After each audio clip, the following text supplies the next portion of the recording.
This is Tony Roth, Chief Investment Officer of Wilmington Trust and M&T Bank, and you are listening to Capital Considerations. Today we have a guest that was on about a year and a half ago, Shehzad Qazi. Shehzad is a managing director and firm-wide operations lead at China Beige Book, the largest private domestic data collection network dedicated to tracking the Chinese marketplace and economy. During his time at CBB, Shehzad has helped to develop data collection and develop a range of services and products for financial and corporate clients. And he's a frequent guest in the financial media, including CNBC, Bloomberg, and CNN. He's also published pieces in Barron's, Foreign Policy, and other related publications. Previously, Shehzad worked at a strategic public opinion research firm and conducted market intelligence in emerging markets and frontier economies. So Shehzad, thank you so much for joining us again. A lot's happened since we last had you on the show when China was still grappling with the reopening from the COVID, which I think is pretty far distant in the rearview mirror today. It's great to be back.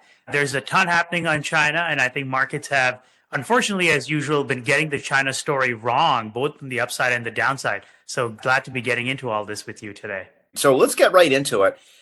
I want to frame our conversation today around what I think of as a perfect storm of challenges for the Chinese economy that we had framed in our capital market forecast as part of our overall thinking in the world as we came into the year. And those three challenges, and they're obviously related, but I think that analytically we could think of them as distinct challenges to start to get into the conversation, and then we'll see how they blend together. But first is what I'm going to describe as somewhat forced decoupling of the supply chain relationships that China bears to the rest of the world. And here I'm talking about the fact that in light of the pandemic and in light of some of the geopolitical issues, there are certain countries and economies and companies around the world that have decided to try to reduce their reliance on China as a source of key components or even finished goods, et cetera. So we've seen some nearshoring and onshoring and offshoring to other countries, et cetera. That's one area. And by the way, another phenomenon that is driving this more recently are the potential erection of tariffs. You're seeing this on EVs, but potentially within the political cycle, other areas. So that's one challenge that China's facing. The second challenge is domestic consumption. China's been aware of the need for a long time to pivot its economy somewhat away from the reliance on exports and more towards domestic consumption. And this is partly driven by the need to be able to continue to grow its middle class. And so these issues are related. But of late, it's been harder for China to do that. China has not seen the growth in the domestic economy that they had hoped over the last year or so. And a lot of it has to do with some of the domestic stresses in China, whether it be high unemployment rates for young people, whether it be the relative unavailability of credit now for residential purchases. And when we look at the confidence numbers that we see among Chinese consumers, those confidence numbers are pretty low. So that's the second area that China's really grappling with right now. And then the third area is something that's been getting a lot of attention, of course, for a while, which is the over leverage in the Chinese economy within certain areas, particularly real estate, but then also the infrastructure work that has been also contributing to the Chinese economic growth for a long time has certainly come down significantly from its peaks, as the Chinese government itself, it doesn't necessarily either have the need or the resources for that magnitude of infrastructure work in China. And so when you consider the unwinding of the real estate plus the reduced spending on infrastructure, that is the third area of headwind for the Chinese economy. I thought what we might do is just take each of these and talk about what some of the key steps might be going forward. So let's start with that trade issue. I outlined it as a challenge, but is it really a challenge? Because we've seen record amounts of exports out of China to the rest of the world. Maybe even though this was supposed to be a problem for China, China is sort of just plowing forward into the export market. And whether it's because they're subsidizing their exports or whether it's because they're just the provider of last resort, that's the cheapest one, they seem to be doing really well. So how would you assess this first area? 4 or 5 years ago, the idea of decoupling started to become very popular, a little bit longer actually. You would not have guessed that trade deficits with China would be rising, not just in the US, but elsewhere, as fast as they have, and that actually the Chinese manufacturing sector would be the main growth driver in the post-COVID recovery that we've seen take place in China. So a couple of things are very important. Number one, China has made it very clear, the Communist Party has made it very clear that they're going to be doubling down on the industrial side of the economy as they think about the future of their country.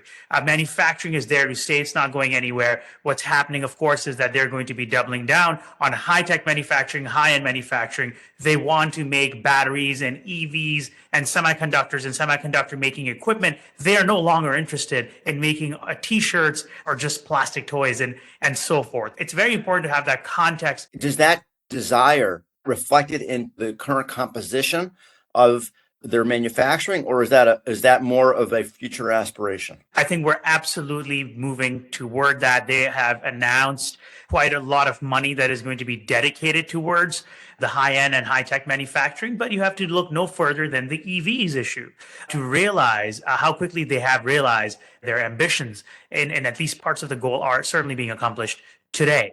And when you think about the EV issue, just as a microcosm perhaps for the broader phenomenon, are the tariffs that the West are imposing and erecting on an industry that's largely non-existent yet in terms of the exports to the West, they're trying to prevent them from even starting.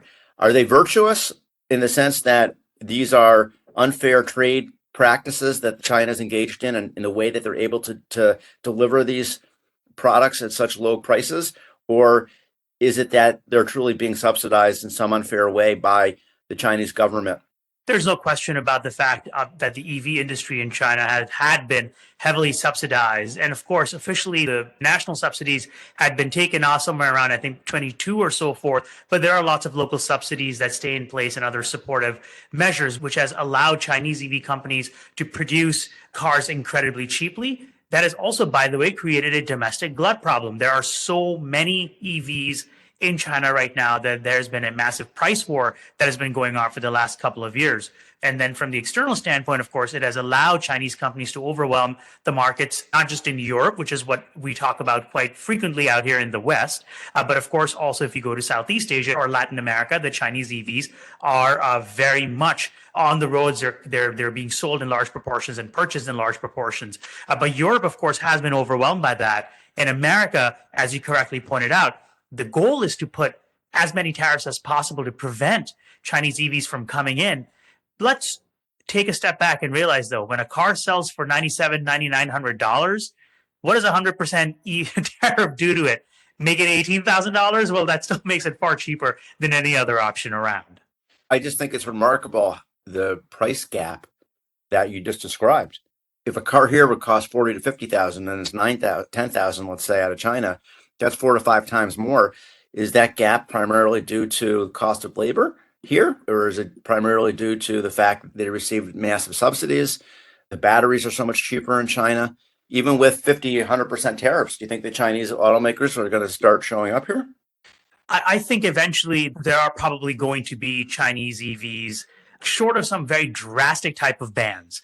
We will probably get some version of them out here. Now, I think it may change where they may partner with domestic producers and they may have domestic factories and so forth. Keep in mind, by the way, that all they have to do today is show up in Mexico, set up a plant, and start exporting from there. Right. So keeping Chinese cars out is a very challenging task. And so far, it's succeeded a bit, but it probably, we have to acknowledge, it's not just the existing tariffs or the hike tariffs under the Biden administration that are keeping them out. It's probably some kind of corporate and probably political decision to say, to not rock the boat too much. They've been able to take over so many other parts of the global EV market. America is probably sort of this final frontier. They could do it. It wouldn't be that difficult, by the way. Okay, so just to reframe this part of the conversation, there were 2 reasons that I posited were responsible for this idea of decoupling. One might have been China itself looking to recompose its economy, and we've made it very clear that China's not going away from a purposeful export policy. It may change the mix, but that's not going away. The other element to that are the consumers of those exports saying, hey, I want to diversify my supply chain, I want to nearshore, I want to onshore. How would you assess the overall impact of that on the degree of consumption of interest in consuming Chinese goods? In other words, there may be some companies on a pinpoint basis. Apple's moved a lot to India. But when you look at it overall, is it really having a material impact? Is it really a headwind to the Chinese economy?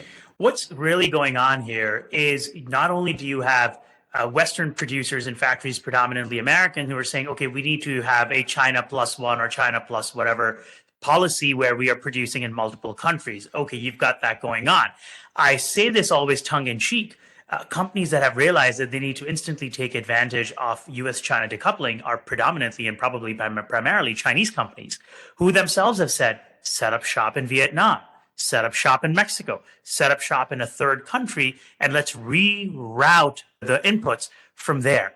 A lot of the Chinese exports today that are making their way into the United States are, as you may have seen in the data, bilateral, those exports have actually fallen in recent months and maybe even over the last year. But you have exports going out to Southeast Asian countries and elsewhere where they're being rerouted. So the decoupling is playing out in that format where it's really just Chinese products and Chinese goods and Chinese factories supplying, but not supplying directly out of China. The real locus of production is Chinese owned, not foreign owned.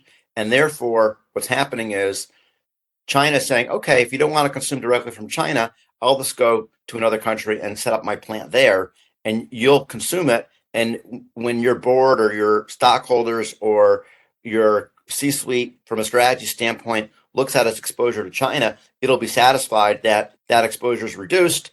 But in fact, those profits will all funnel back to China because it's still going to be a Chinese company. That's essentially it. The other thing, of course, is the policymakers, the politicians, whether it's Congress or the White House, they haven't really decided what do they really want from decoupling. There really isn't an end goal or objective that has been laid out. So this type of rerouting of trade may eventually be palatable to the powers that be in Washington, D.C., at least to a vast majority of them. So I think that's a very interesting political aspect to keep in mind. Does Congress come back and say, no, not good enough? We don't care about the geography, the region where it's coming from, the jurisdiction that it's coming from. We care about the actual producers. Shehzad, let's go to the second point, domestic consumption. So can you just tell us a little bit of background and context around how it's been important for the Chinese government to be able to provide a higher standard of living for its people and how that is essentially, from its perspective, a very important premise around increasing domestic consumption in order to keep people happy and in order to keep people on the path of social mobility upwards, and then how they're doing on that point. So for the last at least 10 years, probably longer, we've heard consistently the party talk about the fact that they are going to have a economy that is going to be run based on domestic consumption. We've heard different names for it, rebalancing, dual circulation, and so on and so forth. But the bottom line is that the Chinese economy and the Chinese policymakers have in reality just completely been unable to accomplish that goal today. If anything, increasingly, it's looking like that they may be suffering a setback because when you look at things like the youth unemployment problem, you've got all these young people coming out of universities and colleges with degrees that would lead them to theoretically high-paying white-collar jobs, but those high-paying white-collar jobs do not exist for them. They're taking jobs that are much lower skilled, they're earning much less. That's a problem. Let's talk about a bigger problem, supporting your private companies, which predominantly happen to be SMEs. This is where the transmission of credit comes in. Large firms, state-owned firms, they have consistently hoovered up so much credit, and it has come at the expense of the SMEs. So if the small companies, the private companies are not getting the type of policy support they need, they're unable to invest and hire and expand and create the jobs, which again, of course, means that your whole idea of creating a strong middle class and upper middle class that can consume, and that's what drives economic growth, is just not being materialized. And what are we hearing at the same time? We're hearing the party, especially the president, Xi, say, we're doubling down on manufacturing and industry. This is really so important because even though they're going to get a good score on the first area of difficulty that we described, it's more of a illusion that that's really a headwind, despite all of the West trying to position it as something they're going after. It's not really having much of an impact. This, on the other hand, is a real problem. Do you think that it is a problem that is festering and growing underneath the surface that could cause 3 years, 5 years political instability for the ruling party, or is it not that acute? It's probably not so acute to cause political instability in the next 3 to 5 years, but what happens a decade into this and what happens thereafter? So it will compound unless the party is able to make the hard decisions that it must and actually do what it says it wants to do in one press conference after another, the things that I just laid out. Let's move into the third area, which I understand, of course, is somewhat aligned, but it's distinct from the second area. In other words, the problems that have existed in the real estate space, the very inflated, artificially inflated values of real estate have an impact on people's ability to become middle class by buying real estate, et cetera. But the problems around getting a job are distinct from the problems around the financial economy that have left the property market so inflated, that have left the government without these big infrastructure projects any longer or the money to pay for them. Where are they in solving that and unraveling that? What's the path, do you think, in order to heal the financial economy as it relates to real estate excess as well as the infrastructure issues? When we talked about this a year ago, I said that the real estate market in China is undergoing what will be a multi-year restructuring, 4 or 5 years easy. We continue to believe that in the next 4 to 5 years, we're going to see that property will continue to become a smaller and smaller proportion of the Chinese economy, given the party's very good and very correct decision to deflate the property bubble and to do so at a time and place of their own choosing. And they stuck with it. That is to be, I think, applauded. Now, what they're trying to do, of course, is figure out how do you stabilize this. They have put in lots of measures in place. They have, meaning that they have actually pulled back a lot of the restrictions on purchasing property, a second property, and so forth. They've brought down mortgage rates. They have increased approval rates for mortgages, which is, of course, all related. The question for markets is, will the market stabilize? My own outlook for the year is that we probably are going to find, from a cyclical standpoint, some kind of bottom in the Chinese housing market this year. So I think there's going to be a little bit of breathing room, but that markets will get, and more importantly, Chinese consumers will probably feel a little bit more confident near the end of this year. That said, that doesn't mean the problem goes away. That just, I think, means you get a little bit of stability for maybe 6 months to a year or so forth. But you're still dealing with the ongoing issue of what happens to other developers, maybe smaller regional developers whose names we don't hear as often as we hear about Evergrande or Country Garden and so forth, that still might be looking at piles and piles of debt that they have to figure out how to repay. At the same time, they've got projects that they haven't finished. So I think that story, the saga, continues, although it's not going to be as big and splashy probably as the initial Evergrande collapse and then the others that came down with it over time. But properties, it's got a while to go before it stabilizes in China from a structural standpoint. And with all this going on in China, one of the things that they've not been suffering from is the kind of inflation that the West has suffered from, where there's been a big spike in demand, and in certain cases, coupled with some supply constraints, whether it be in the labor market or earlier in the cycle goods, but no longer. Yeah. So given that there's no problem on that level, when you look at the outlook for growth in China, not being constrained by tight financial conditions because there's no inflation to fight really over there, how do you put it all together just from a pure economic standpoint and think about where the economy is likely to go? Because it's been decelerating as a result of the inability of consumers to keep up with the historic growth rates and close the gap, if you will, as manufacturing had been tapering, although now manufacturing is making a comeback. So when you put it all together, what does it look like? Growth in China is going to essentially remain sub 5%. And if things go really south in the coming, half a decade or so, we could be hitting 1%, maybe even 0% certain years. The outlook is sub 5%, bet on it. They don't go past that at all. This particular year, it started off on a pretty strong note. We are seeing sort of economic activity start to lose altitude a little bit. My guess is they don't surpass last year's growth figures, but they get close to that 4.8, 4.9% growth level. It's going to be a little bit slower than last year, but all around, not a terrible economic story. I think markets are going to have to start wrapping their heads around something they really struggle with. They either look for a terrible China story or a booming China story. They're going to have to start getting ready to deal with a meh, okay, not so good, not so bad China picture, and then really start digging deep below to see where the growth drivers are and where they're not. So the China story is getting a lot more nuanced than it, I think, used to be, at least for the Western investors. I want to talk about the markets in a moment, but before we jump into the market opportunity, whether it be strong or weak in the near term, because that's always our focus as investors, of course, I wanted to ask you about the geopolitical environment. And I think it would be really fascinating for our listeners to hear about their perception and their take.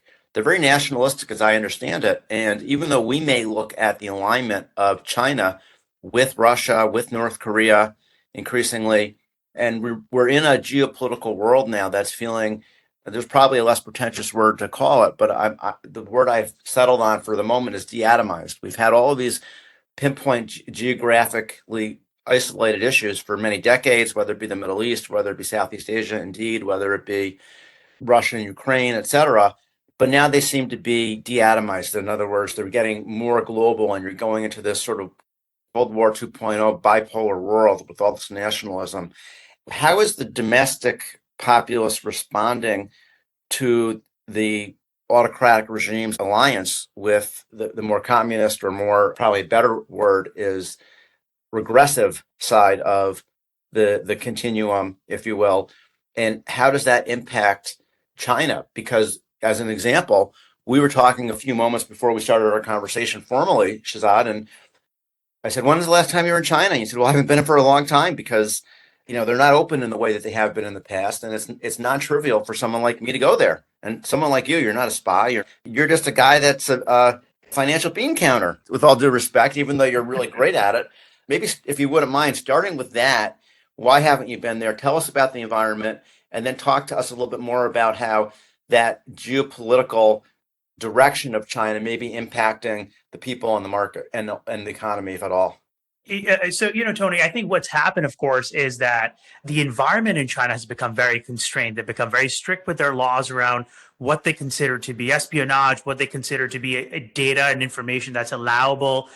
Your access can be allowed to it, and if you try, and what, of course, is off limits. And increasingly, people don't know what is off limits, and that has really spooked the foreign investor. It has really spooked foreign business people. I've had the opportunity over the last 6 or 8 months to increasingly meet with people coming here from China, which I think is great. There is this concern. They say, "Oh, come visit us in China. Come see how things are," and that would be fantastic. But with the exception, I think, of the very top corporate executives of the United States and some European countries, people are still very reticent to go on the ground. As many announcements as you hear of the year of the foreign investor and the party trying to attract foreign investment, their policies, regulatory policies, the national security ascendant view, which has meant the hammer comes down really hard and fast if they don't like what you're doing, I think has really discouraged folks from actually going there physically and even thinking about expanding business Has time. direct foreign investment plummeted? How do you Absolutely, it quantify has. that? How important is that to its economy? That's not good for the Chinese economy, right? Nobody's talking about China being capital starved, but China certainly wants to attract foreign capital. They especially want to attract foreign capital in industries that are strategic interests of theirs, and that becomes incredibly difficult to do when you're in a regulatory environment that seems unpredictable, that seems like a complete black box.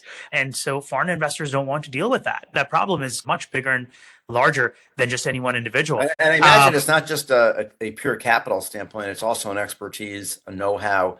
In other words, Absolutely. foreign direct investment brings to China much more than just capital. That's absolutely right. It's not a good thing that folks first went to Hong Kong and then they immediately left and went elsewhere. They came back home. If I'm a reasonably moderate Chinese person who maybe I went to a university, maybe I didn't, I'm looking at this and I'm saying, "Oh my gosh, this is a disaster for the country. Why are they leading us down this path?" Of course, that's not what's really happening. My understanding is that people are very nationalistic and they think that the U.S. is the evil empire, and generally speaking, they're very all aligned with what President Xi is doing. Look, it's always hard to gauge public opinion in places that are a little bit closed off. And I certainly don't want to claim that I have my pulse on a public opinion on politics in China. But I think we have to remember that narratives are very powerful. And more importantly, we talked about decoupling earlier, US China or Western decoupling from China. There is ongoing Chinese decoupling from America, right? So they are very much preparing the population to understand, hey, look, we need to become independent because we're growing and we're becoming stronger. And the West, the old colonial powers, the old empires are not happy with our rise. So we have to protect ourselves. So there's probably likely a pretty sharp nationalistic turn domestically, Right. if I had to guess. But more importantly, it's playing out in a very practical manner where you are seeing China building capacity, limiting and trying to bring down its dependence on Western expertise and technology because they see what's coming down with these export controls and tariffs and sanctions and so forth. And I asked this question, and your answer is so important to this overall dialogue because political stability is the basis for social stability. We want to make sure we spend a moment fleshing that out, and it sounds like it's indeed fairly stable politically, notwithstanding what might be our distaste for the choices that are being made and our perception of the limiting nature of those choices for the country and for the people. So putting it all together, Shehzad, when I think about investing in China, we have been rigorously non-committal in our investment. We do have active managers. We give them some latitude to decide what region within emerging markets to invest. We've been very cautious and circumspect around changing our allocation one way or the other. Does that resonate with you? What's your take? I know that you're not an investor per se, but I know you think about these things. My long running complaint has been markets are too used to flying blind on China, and they have for far too long settled for guesswork as being good, authentic, reliable research. And what that has led to in parts is this panic and said, okay, we're just going to run away from China. We're going to pretend like China doesn't exist. Well, China exists. It's the second largest economy. It's a very, very important global player. So we just cannot look away. However, what investors need to do is realize that they have been relying on terrible data, poor research, and change that. Start actually looking at figures, data, and give up the guesswork to at least have a sensible understanding of where you are today. The answer doesn't necessarily mean that you have to go in and buy Chinese equities, but you should have a pretty good reason for why you're avoiding them or for when you decide the time to go in is.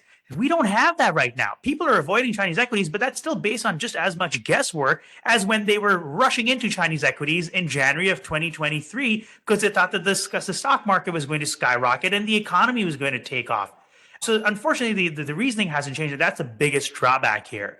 That's kind of how I would approach it and how I would counsel the markets and investors to think about China. Start relying on good data. I'm not surprised that you would give that answer as a independent creator, supplier of data to the market. So that's Shehzad. That makes, I love your answer.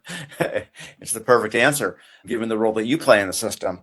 It's interesting because I think a lot more about the US economy and the global economy, ex-China, than I do China per se. And generally speaking, we have enough information and we feel confident enough to make decisions right now. But sometimes we don't have enough informational content to make a strong decision, or we think about the economy as presenting an optimistic or a hopeful or a constructive outlook, but we know that there's an element of chance, and we know we need a little bit of luck.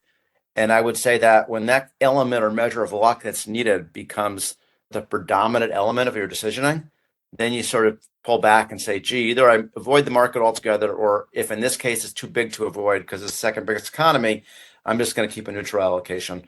So that's where we're at. And I think that if there's a takeaway from the episode, it's really that we need to stay engaged and we need to stay rigorously focused on the data that we do have and make sure that when the level or degree of luck that's needed in order to make a wise decision seems to have reduced to a certain quantum and we have enough information to feel good about a decision, whether it's positive or negative, then we act on it. Yeah, I couldn't agree more. So Shehzad, I want to thank you so much.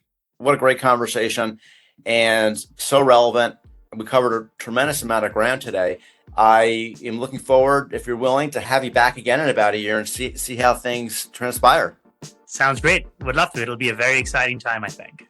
All right. Well, thank you. And I want to remind everybody to go to wilmingtontrust.com for a full roundup of all of our investment and broader wealth management content and thought leadership.